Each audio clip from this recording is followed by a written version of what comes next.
अलख ही नंदा माता प्रिया की जय हो प्रणाम। आज हम पांचवी सिद्धि के ऊपर बात करने आए।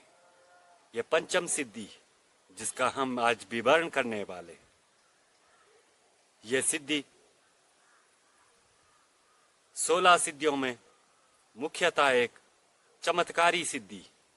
इस सिद्धि से साधक जल के ऊपर निरंतर पा जाता है। ऐसे साधक को जल प्रभावित नहीं कर सकता। ऐसा साधक जल क्रीड़ा में निपुण होता है। ऐसे साधक को जल उसके इच्छा के विरुद्ध स्पर्श भी नहीं कर सकता। ये कौन सी सिद्धि हम आपको बताना चाहें।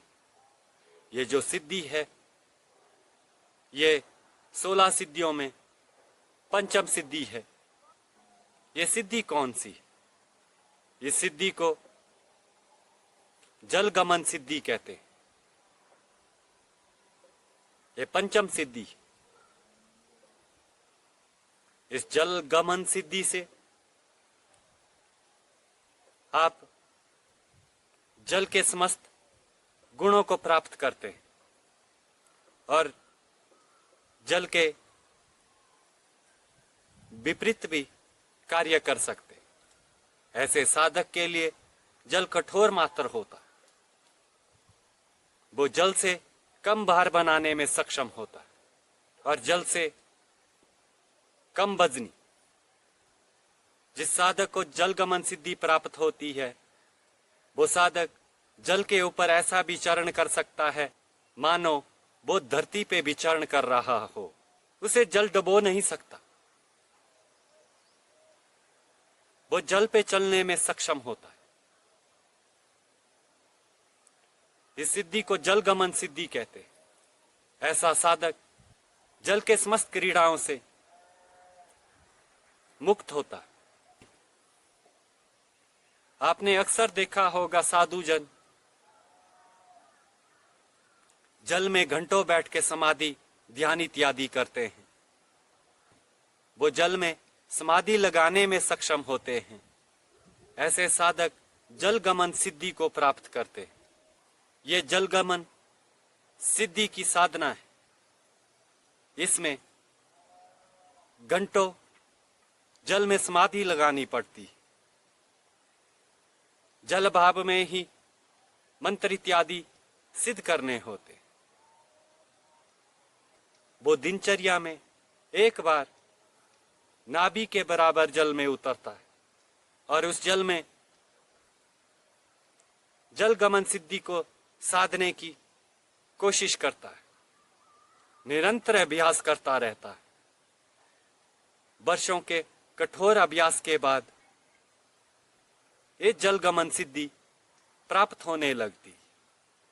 ऐसा साधक अपने भार को जल से हल्का करने में सक्षम होता।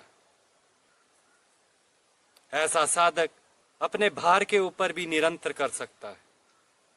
अपने वजन को हल्का कर सकता है।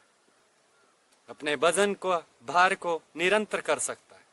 इसी कारण वो अपनी कठोर साधना से जल गमन सिद्धि को प्राप्त करते। ऐसा साधक बिना किसी सहारे के जल पे ऐसा विचरण कर सकता है कि मानो वो धरती पे विचरण कर रहा हो। ये जल गमन सिद्धि। अक्सर ऐसा साधक जल में समाधि लगाता है और जल में घंटों ध्यान करता है।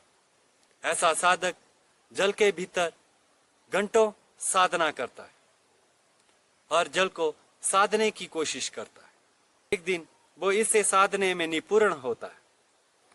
वो जल के भाव की दिशा को भी निरंतर कर सकता है। उसके विरुद्ध जल कभी कार्य नहीं करे। वो जल के समस्त गुणों को अपने में समाहित करता है। जल उसे उसकी इच्छा के विरुद्ध डुबो नहीं सकता, भिगा नहीं सकता। ऐसे साधक को जल से भय समाप्त होता है। जल कभी उसे डरा नहीं सकता। वो जल की समस्त गुणवत्ता को जानता है। उसे जल सिद्धि प्राप्त हो चुकी होती। वो अपने वजन को इतना हल्का बना देता है कि वो जल के ऊपर आना आरंभ होता है। पहले क्षणों में उसे जल डुबोता नहीं, दूसरे चरण में उसे जल अपने ऊपर आरूढ़ होने में सहायक बनाता है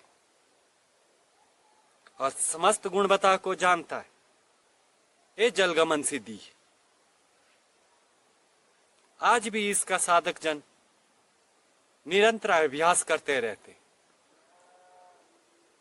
आप देखते होंगे संसार में ऐसे साधक जन आपको मिलते रहेंगे कि वो जल के ऊपर क्रीड़ा करते रहते, वर्षों तक उसी साधना में रहते।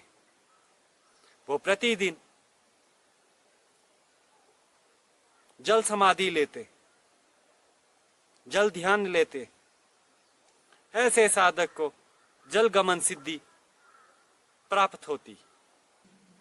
इसकी मुख्य साधना समाधि और योग अभ्यास है। इसे योगी जन वर्षों के कड़ी मेहनत के बाद इसे प्राप्त करते हैं। इसमें देवताओं की आशीर्वाद की जरूरत रहती। इस साधना से आप पंचभूत के एक जल तत्व को प्राप्त कर जाते हैं। आप वो करने में सक्षम होते हैं जो यथारूप में कोई कोई ही कर सकता है। ये सिद्धि देव आशीर्वाद से भी संभव है। आप वर्षों के मेहनत से देव सिद्धि जब प्राप्त करते हैं, जब आपको देव सिद्धि प्राप्त होगी तब आप इसे प्राप्त कर सकते हैं। अपने अभ्यास में बने रहें। जो साधक इसे साधना चाहता है वो निरंतर प्रयास करते रहें और हमें इजाजत दें। अलख ही नंदा माता प्रिया की जय हो। प्रणाम।